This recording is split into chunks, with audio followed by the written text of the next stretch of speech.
Welcome to Hardwood History, 1909's weekly podcast, where we break down the week in basketball culture, focusing on college stories but bouncing all around. Let's get started.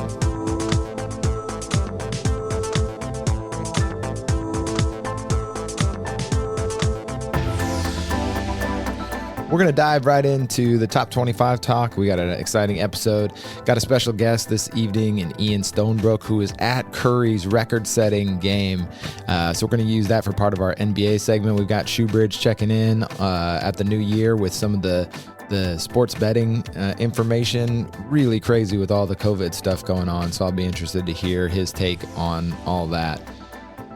I want to start out with talking about Baylor and USC's perfect season ending. And there should be an alert for all IU fans, I think, when the last undefeateds go down and IU retains that 1976 record for the last undefeated season.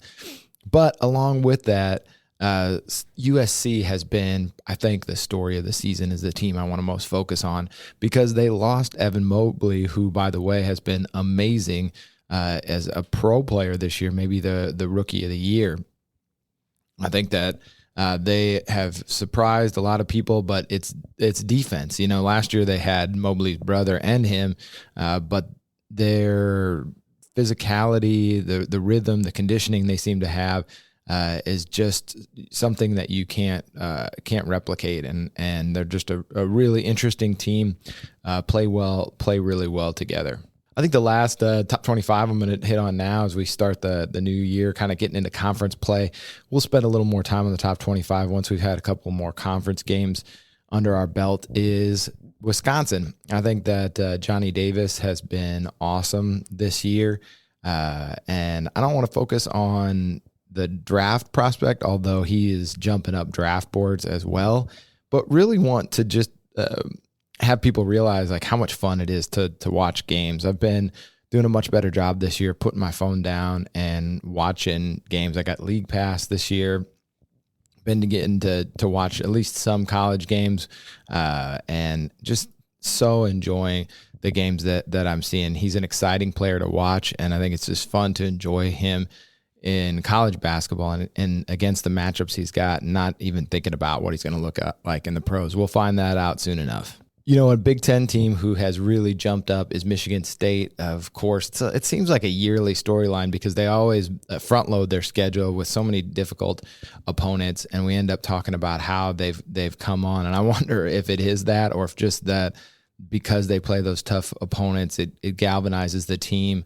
We've talked before a little bit about that with Jason Andreas, and I think that it's worth mentioning again. Just the way that they seem to come together helps them to peak in March when it's most important. There's one other thing that I kind of wanted to point out that I think is interesting. You know, the West Coast teams seem to be maybe tipping the balance a little bit. You know, Baylor wins the championship last year. We've got Gonzaga that's looking awesome again. UCLA is number 2. 21 of the past 23 national championships have been won by East Coast team. But there might be a little bit of a change that's happening here. You got, again, I mentioned USC, Arizona is in there. So maybe there's a little bit of a shift going on to some of those West Coast teams. Going to have to stay up later and check some of those teams out.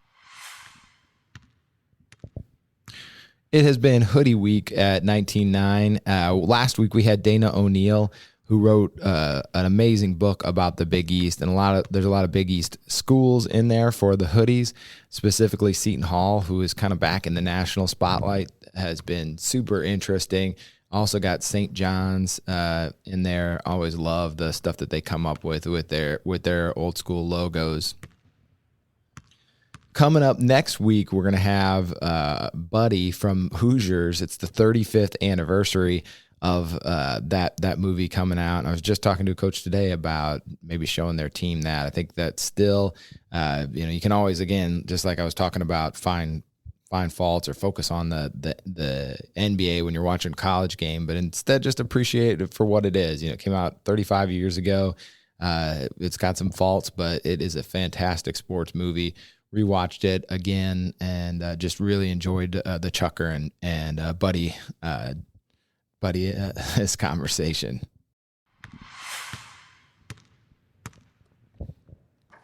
We're going to talk to Ian Stonebrook here in just a minute. He got an incredible opportunity to see Steph Curry's break the three-point record. I know it was a few weeks ago, but I think it's worth just revisiting because we move on from exciting things too quickly now, and it's worth celebrating how amazing Steph has been and what he's meant to the game of basketball. I think that I heard Bill Simmons talking about with someone, whether LeBron or Curry has had more of a impact or is more interesting over the last 10 years, and it's hard to say. LeBron's certainly been the most consistent player I think in the history of the NBA. That'd be easy, but to say that I've never seen other players like him would, I think, not quite be true. But Steph Curry is just kind of a one of one, and that makes him interesting in a different way. So I'm excited to talk to Ian about that. Also was excited to see the return of Klay Thompson. He looked good, had a dunk in his first game, is moving around. I think it's going to be exciting to see what he brings to the Warriors, although they have been rough the last couple of weeks without Draymond. I wanted to talk about the Bulls again, of course, but after getting blown out by the Nets last night, we're going to skip that. Wanted to hit just quickly on Ja Morant and the Grizzlies. I think they've been an incredible watch this year and play with a young team arrogance that is both irritating and fun at the same time, if that makes any sense. So they're definitely worth checking out. All right, I'm here with Ian Stonebrook. And we've been circling this, but it's, life events, the pandemic and the New Year's and holidays have gotten in the way. But we wanted to talk a little Steph Curry today because he was in the house for the record. I don't know where I even want to start out. Just give me your feeling, or what was it like just to be in the building? Because I think it's pretty special to be able to witness something like that. I mean, I felt so good. I felt guilty, honestly, because kind of the way it all shook out was I was going to New York for basically to go to a holiday party, like my first month being full time at Boardroom. And yeah. I knew I was going to catch a Nets game. And when I was booking my trip, I was like, if I could get to a Knicks and a Nets game, that'd be pretty sick. Because, and at the same time too, I was kind of planning my engagement. Yeah. Congratulations, by the way. I wasn't sure when I'd have a free weekend. I was kind of I might need to do it now before Christmas. And I was like, but the Nets play Thursday night and I'm sure we'll probably be able to get to go. So I did a whole week and, I was kind of, through talking to Nick, Steph might end up breaking the record this day. So when it was still kind of in limbo, it was before my playoff game where we were upset by the 7 seed. Oh no! Brutal. What happened? Yeah. Pause. What happened there? What were you off, or what happened?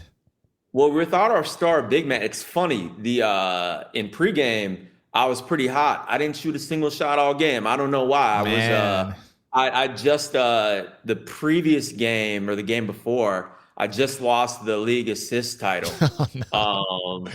It was an anticlimactic season. I'm sorry to make this about my own sob story, but no, you're fine. I can get it. I can get into it too if we need to anytime. Our championship loss in the Dale League this summer, brutal. So in overtime, yet I was cramping up.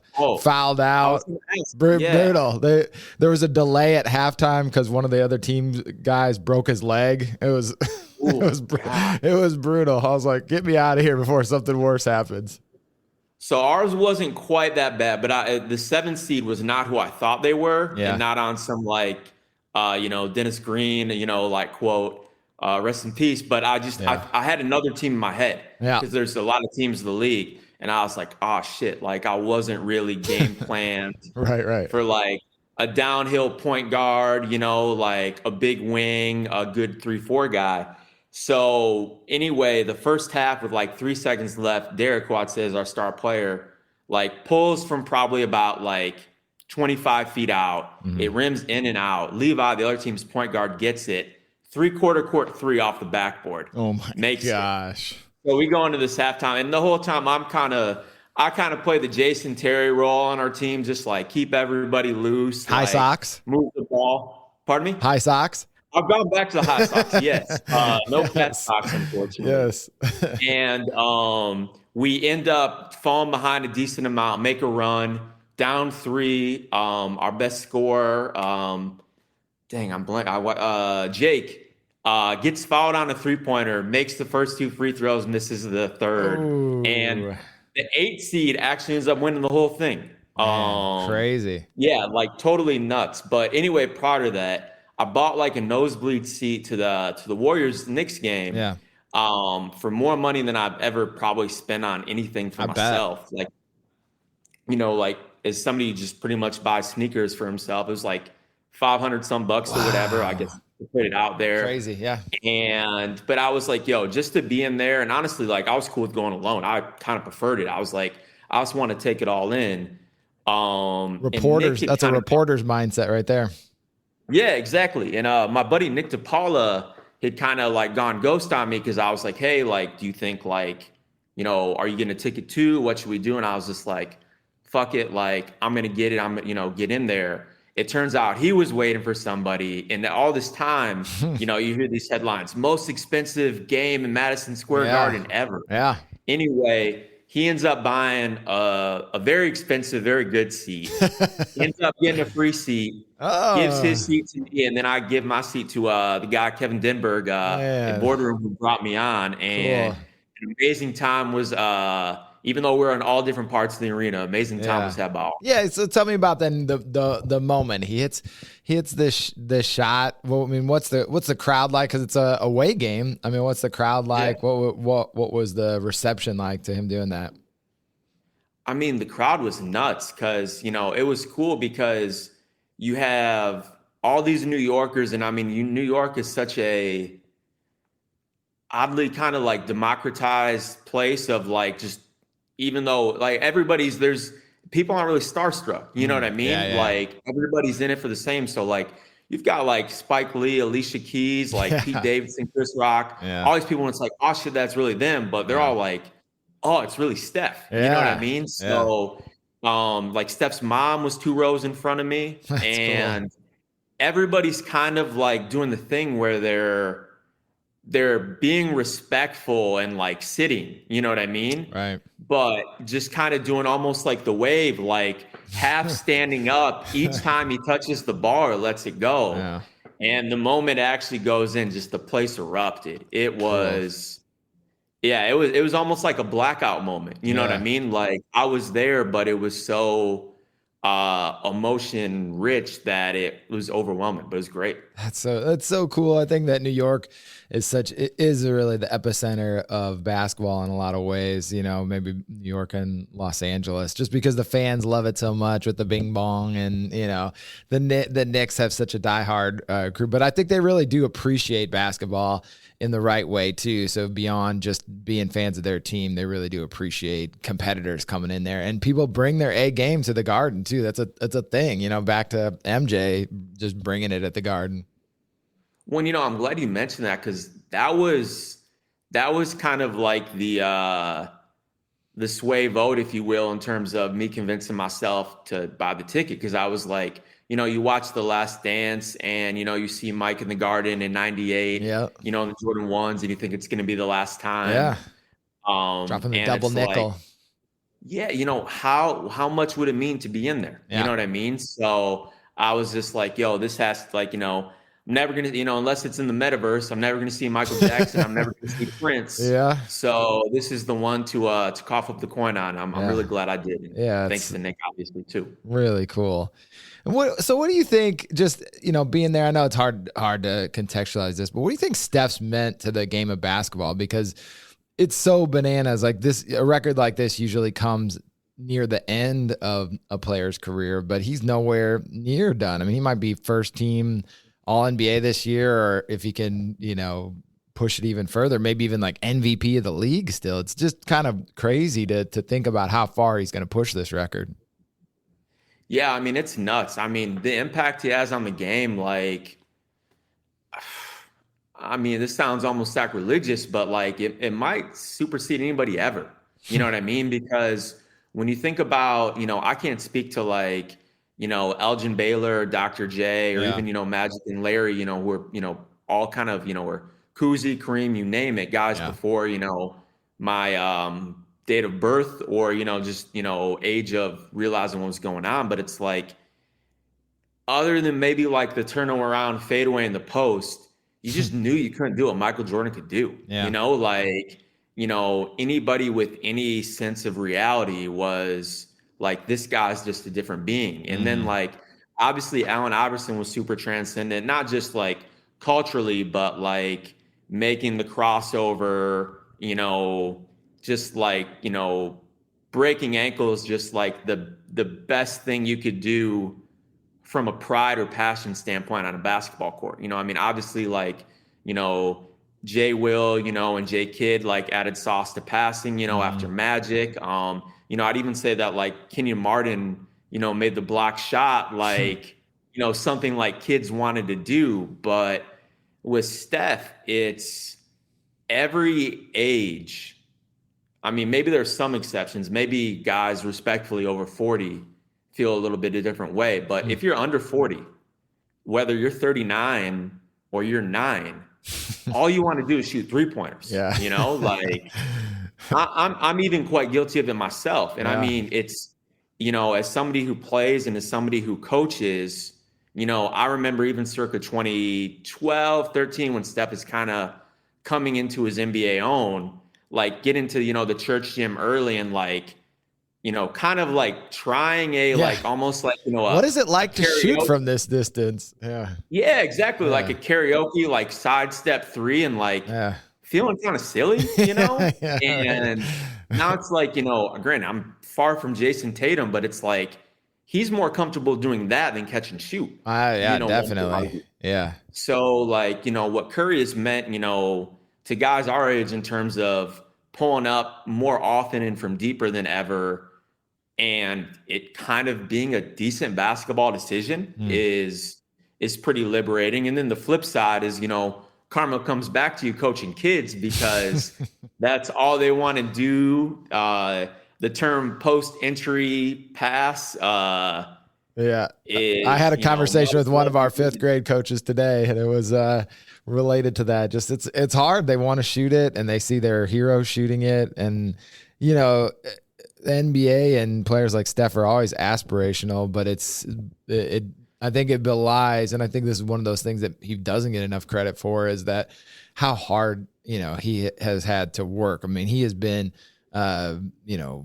underestimated at every single stop. And even now, he just seems like he's always kind of a little bit like, can he really keep it going? Like no one questions like LeBron. It's like the opposite for LeBron. It's like, oh, when will he fall off? Maybe, it seems like never, but Steph, it's like the opposite. It's like, will he do it one more, it's always like, can he do it one more time? It's like, yeah, I'm pretty sure he can. he's got it. One could argue that when it comes to like winning it all or being the top dog, like, I don't know if he's ever truly been the favorite, because, even in the height of all the championships, it was still the Warriors as a whole, right? Not that it wasn't the Bulls as a whole or the Lakers as a whole, but like it was so much more about MJ or, Kobe and Shaq as kind of like the if-then statement, whereas if there was a marquee and the names were up there, it'd be like Steph, Draymond, Clay would kind of be the same size, whereas Michael Jordan would be really big, and then maybe Scottie Pippen, and then like the rest of the guys really small below it. Yeah, and I mean, definitely, whether it's, data like the 3-point, shooting, record or the percentages, or, data in terms of like, Google traffic or jersey sales. Like, yeah, Steph's for sure that guy. Yeah. But you're right. Like, it's not, I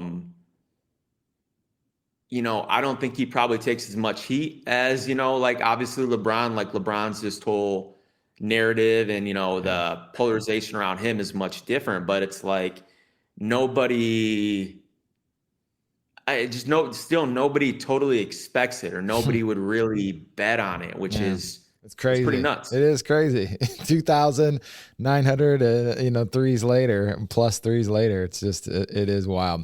All right. I got two more questions for you. First one, sneaker related. So I know that, I don't know if you'll have this info, but I actually really like the Curry 9s and kind of was looking on GOAT and trying to look for like release dates. What's going on with him? He's a potential MVP. He's got a signature sneaker. They can't be found anywhere. Yeah, it's pretty wild. Basically, I think it's still issues with like, COVID and, factories being closed, shipping delays, things of that nature. Because at least by the eye test, like coaching kids more than anything, They the love Curry him, 8, right? yeah, the Curry 8, and even I'm blanking on the name of like his diffusion line. Yeah. But it's kind of like almost like a less rounded Curry 8. You know what I mean? Yeah. Um, you see them everywhere. You know what I mean? It's like basketball season. You need to have those out there for kids to buy because they will be requesting those.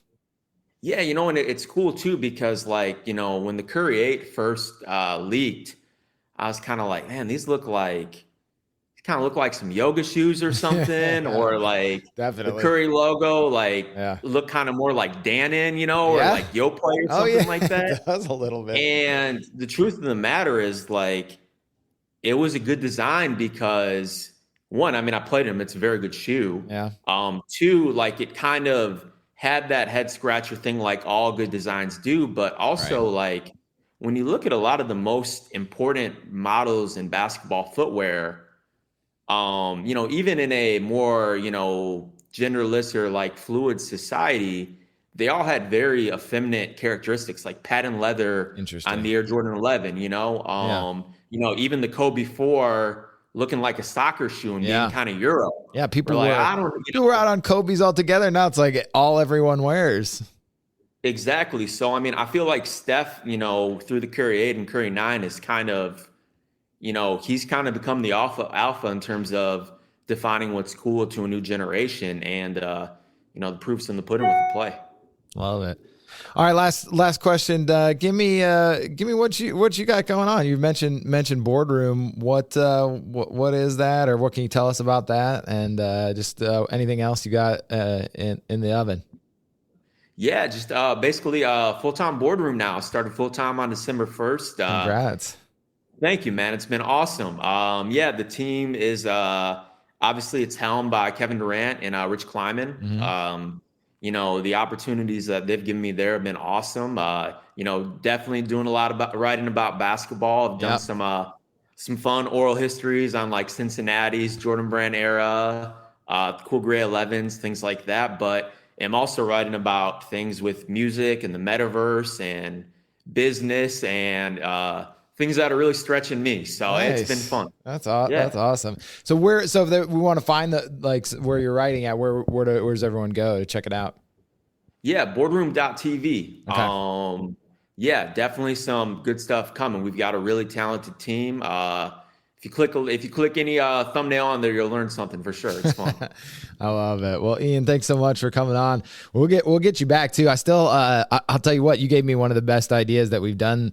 We've asked a lot of the NIL questions, and I still want to do an all-time NIL draft at some point because it's been really fun just asking the athletes like who their top 5 NIL at their school would be, and just talking to people more about that. It's really changed college basketball. I think it's gonna continue. Looking at some of the football stuff that's coming with the transfer portal and NIL, just pairing those two things, it's going to be pretty interesting with basketball come next year with like Imani Bates and some of these guys. Yeah, absolutely. We need to get an all-star cast, and get a big roundtable draft. That'd be fun. I've got a few blue chips in my back pocket who I have high on my board. So I bet. I'm down to do it. You got to take Kevin Durant now too. Yeah, obviously, yeah. Not that he'd be a bad pick at Texas there. KD is high on the list. I'll say probably my number one on my board. Also wore orange in college, so I'll super nice. Yeah, right. Yeah. All right, man. Well, thanks so much for doing this, and we'll talk to you soon. Hey, anytime, Aaron. Appreciate it. All right.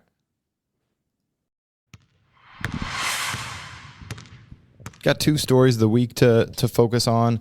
One, I just wanted to talk a little bit about realignment and just trying to keep track of all the changes going on. And a lot of it is football related, and we're going to get to how that is going to impact the NIL stuff as well.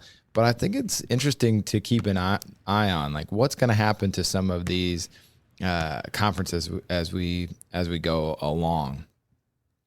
So the Big 12, I think, is the first one to kind of talk about, because you've got Baylor, BYU, Cincinnati, Houston, a lot of heavy hitters in there.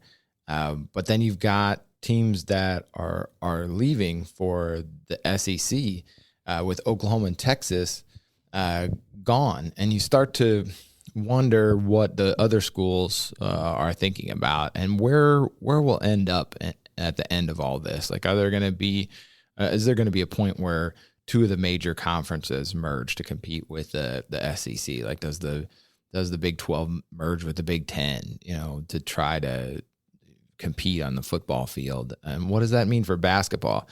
Again, just going back to Dana O'Neill's book, so many of those rivalries and fun things about the Big East had to do with knowing the schools, knowing the player, being regional. The people from that area understand what the schools represent, and that gets kind of baked into it. And when you spread the teams out so much, it does change things. I'm not saying it's better or worse, but like NIL, I think that it is worth thinking about what that will mean and what that will mean to our fandom. We had a few rivalries that were renewed. We had Josh on to talk about the Kansas Missouri game being renewed. And my hope is that we can, even if we have all these shakeups, that we have something interesting in there that comes out of it, so we can still maintain some of that continuity through the years. I think it's also fun to hand out some mid-season awards. I had listened to Bill Simmons talking about the All-NBA teams this year. So just thinking about what have been the best games, what's been the most fun this year. So I want to hand out a few mid-season awards here to finish up this segment. I think the best game I've seen is the Duke versus Gonzaga game. It felt like a national title game. It was just star players, had a little drama with the cramps that he was having. And, Gonzaga blew out UCLA, who's now back to number 2. They just look like they might have a shot at running the table. It looked awesome. And then Wendell Moore Jr., Mark Williams looked awesome in the second half and carried them after Banchero had an incredible first half. It was just an awesome game to watch.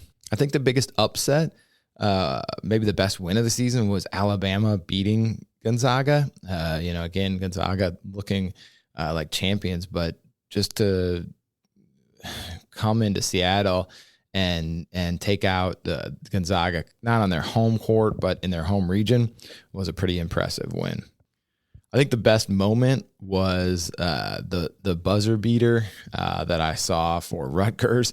Just that sequence versus Purdue was so incredible. He looked so awesome in hitting the shot before that, just the kind of back and forth that they had, the tightness that you could feel Purdue settle on Purdue on a road game in the Big Ten. Super incredible game. The best single performance I saw all year was Johnny Davis's 30 points versus Houston.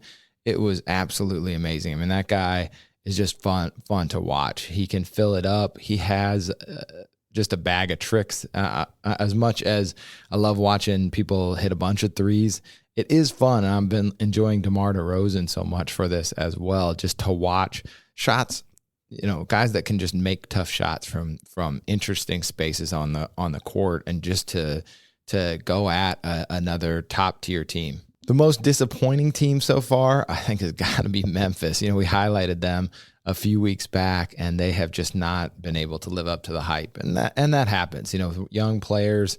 It's just a different level of expectations. I think they've come around a little bit, and there's still plenty of time in the season for them to make something of their season, but certainly have not been what I thought they could be. They have a ton of talent, but just haven't been able to put it together. And at least some of that talent has not been able to make the leap to the next level to the extent that is needed to be successful. Let's get to our NIL stories of the week. Got a few of them this week. First one, Chet Holmgren signed with Topps.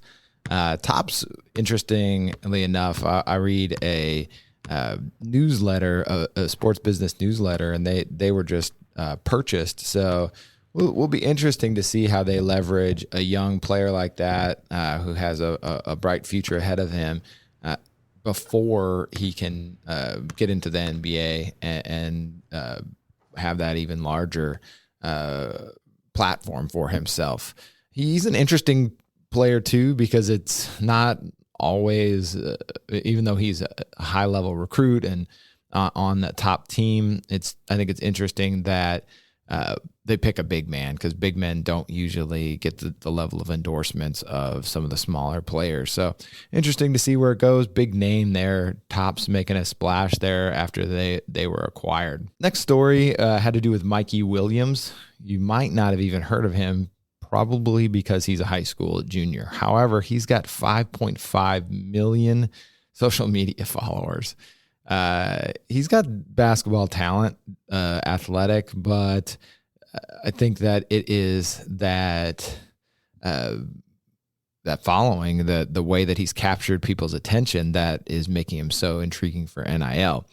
There's also a website, and I'll link it in the show notes, called on3.com. And it's got an NIL top 100 rankings, which I found pretty interesting, and concluded that he would be worth potentially $2.6 million. That is a big number. You have to be definitely in the lottery of the NBA draft to make that kind of money coming out. So the fact that he could do that in college would be pretty incredible. And I think that he's not even the top player. It's LeBron James' son, who's the top NIL player for that class. So it just gets to the point of how big some of these young athletes could be, and how careful they need to be with that type of following on the line, and that type of money on the line. So I'll link those two things, but it's interesting to hear about someone who's not even in college and the possibility of what he could deliver in terms of money. The last part of this is we have a preview of what's to come in college basketball. So Caleb Williams enters the transfer portal for the Sooners. He immediately gets offered by, I think, Eastern Michigan alumni $1 million to come there and be their quarterback. And this is what I mean. I just didn't connect these things for whatever reason, but the NIL rules coupled with the transfer portal is going to be really interesting in college basketball. We already had an unprecedented number of students, athletes transferring to different schools, but with this extra incentive, it could really shake things up even more and make it different, almost like free agency. Now, there could be some fan interest that comes from that. I find free agency pretty entertaining and exciting. So there's a possibility that it could just be really enjoyable to kind of watch, unless it's my team and we're losing. I hope it doesn't go that way, where we have kids at the school burning jerseys and stuff that's happened in the NBA, because I think that the age of these players demands that we treat them maybe a little bit differently, but then again, maybe not. Maybe if they start to make that amount of money, it has to come with the responsibility and the expectations that go along with it. But I think that watching what's going on in college football will be an interesting way to preview what will happen in college basketball after the season. Won't just be the players leaving for the NBA draft. It'll be that transfer portal and the NIL money that comes along with it.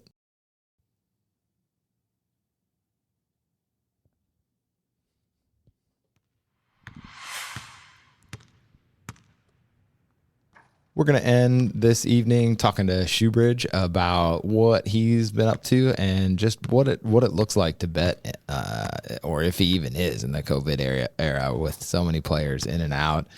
Certainly a fascinating time to watch games, and if you're gonna bet, it would be really something else. You better be deep diving into it, but it'll be fun to catch up with him as well.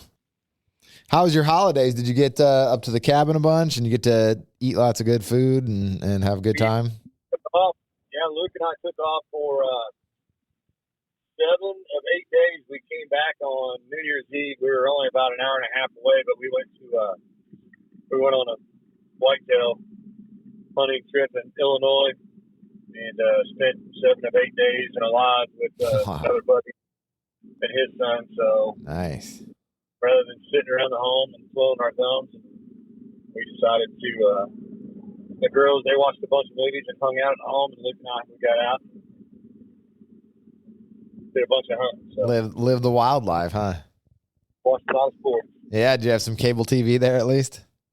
Yeah, we did. Good. We had TV there, so we'd come in the afternoons and watch the ball games, and then, of course, get in the evenings and watch until we shut her down in the evenings.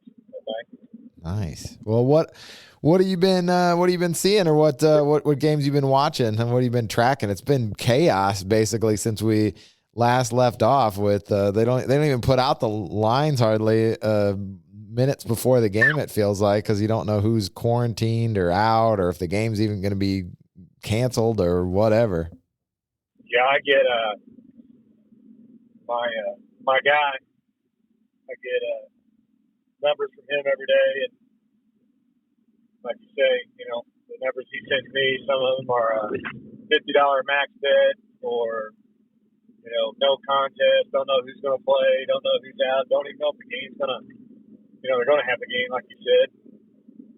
Of course, I don't know. Real disappointed. Just to be honest, real disappointed in the college bowl season. Not necessarily the last couple games there, but just so many games canceled. I don't know. Just not as many games to watch. There were some great games. Yeah. Wrong there, but just like you said, just kind of chaos. Just looking forward to, hey, what game's on, and that's canceled. The Barstool Sports, I was looking forward to that game and watching what those guys had to bring to the table. Barstool, of course, theirs got canceled. I don't know. Still playing good games. NFL season, the playoffs.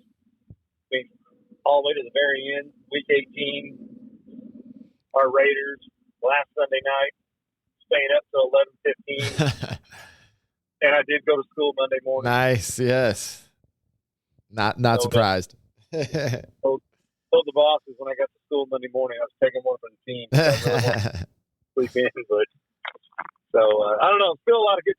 Still a lot of great stuff to watch. Yeah. Do you think they're going about it the right way? Because I think that we flipped how it is. Just kind of like put your head down, grit and bear it. Basically, NBA's got 548 guys who've played this year. That's the most in any one year in NBA history, and we're not even halfway through the season, and I don't know. They're just kind of canceling or trying to reschedule games at the college level, but I don't know. Do you think it's still the right approach? Should they have paused, or what do you think?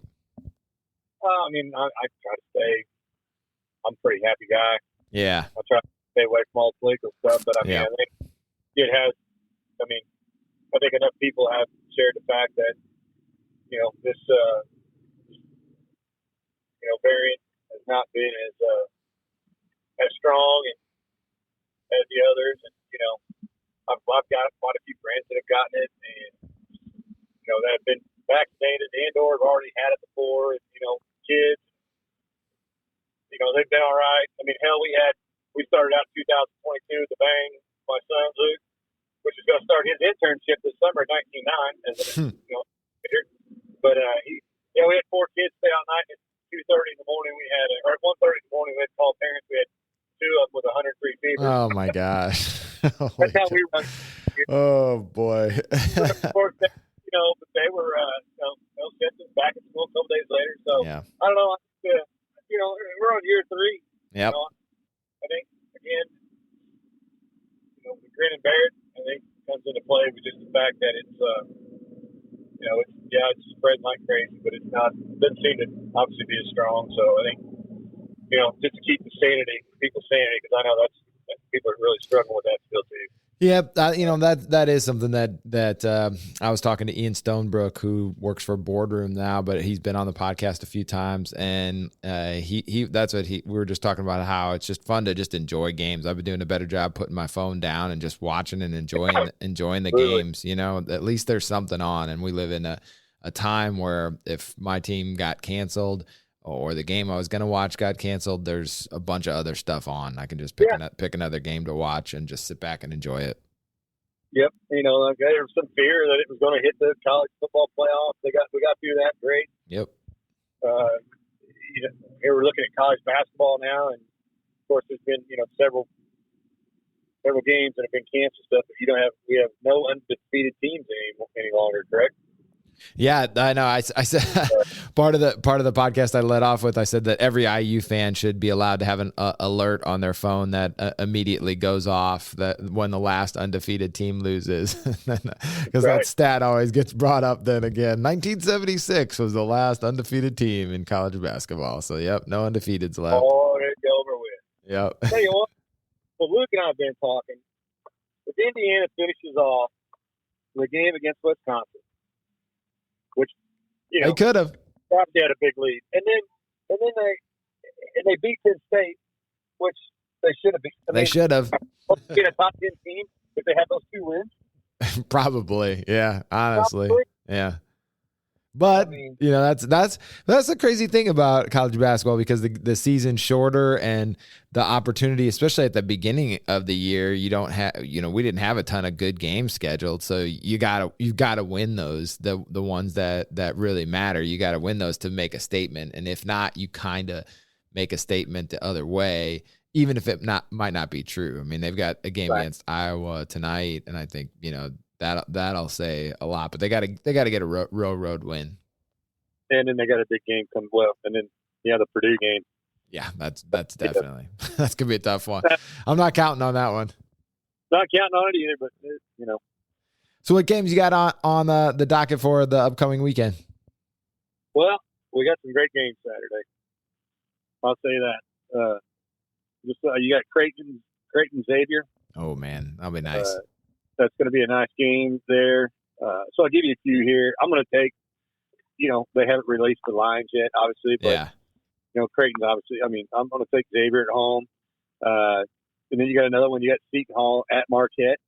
Loving Seton Hall this year, but that'll be tough. They're ranked 20th, but I think they're strong number 20. Yeah, they are. They were way up there for a minute. So I like Seton Hall. And then you got Tennessee at Kentucky. Ooh. And that's going to be a fun game. Yep. A fun game to watch as well. So those are 3 games that I kind of had on my schedule this weekend, and those are all early games. I think they're all 11 o'clock games or close to it or something like that. So it's going to be a fun get some basketball. Get some basketball in. You got the rest of the day left over to do something else even. I heard it. So I got one football game for you. Okay, all right. I love it. Not a throw there. So look, we stated our Raiders had to win the last 3 games, so their last 3 games are basically playoff games to get in. And of course, everybody saw how that played out. Chargers, but so I listened to somebody sent a sports talk radio. I was listening to the other morning. I listen to it every morning on Fox and ESPN. But if you are a Cincinnati Bengals fan, I am. No one has ever sent you a text message that says "Good luck in the playoffs." Text messaging came out. I think they said so. The last time the Bengals made the playoffs was maybe 92, and text messaging. Oh my God, amazing! How about that? Amazing. I'll tell you what, Burrow is the real deal with some of these old time quarterbacks hitting the pine, Roethlisberger and the like. He's definitely if he can stay healthy, he's definitely gonna ascend.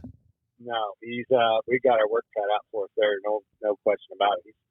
He's been impressive, and happy for the Bengals there. Hopefully we can come out ahead there, but Cincinnati. I bet that was pretty. They win. I'll tape myself doing the icky shuffle for you. Love it. I love it. But yeah, I got to get Luke into Barnett. Talked to him last night for a little bit again. I got to get Luke in there. Luke's going to intern this summer with 19-9. Nice. So I love it. They got the new HQ down there. He can't make sure he doesn't get lost in there. It's a whole different ball game. It is. I stopped in there a couple of weeks ago, and it's a nice little place they got there. A lot more space, and excited for them. I'm sure that won't be their last stop. So. Nope, definitely not. So like I said, I'm going to take Xavier. I'm going to take Seton Hall, and I'm going to take Kentucky this weekend. All right, I'll have them on my docket and be watching. Thank you for listening to Hardwood History, our weekly podcast. If you liked what you heard, give us a rating and review. We're going to read some of the reviews on air if we get some good ones. So appreciate you guys tuning in and always listen. Always love the feedback that we get. Enjoy the week. Enjoy the games this weekend.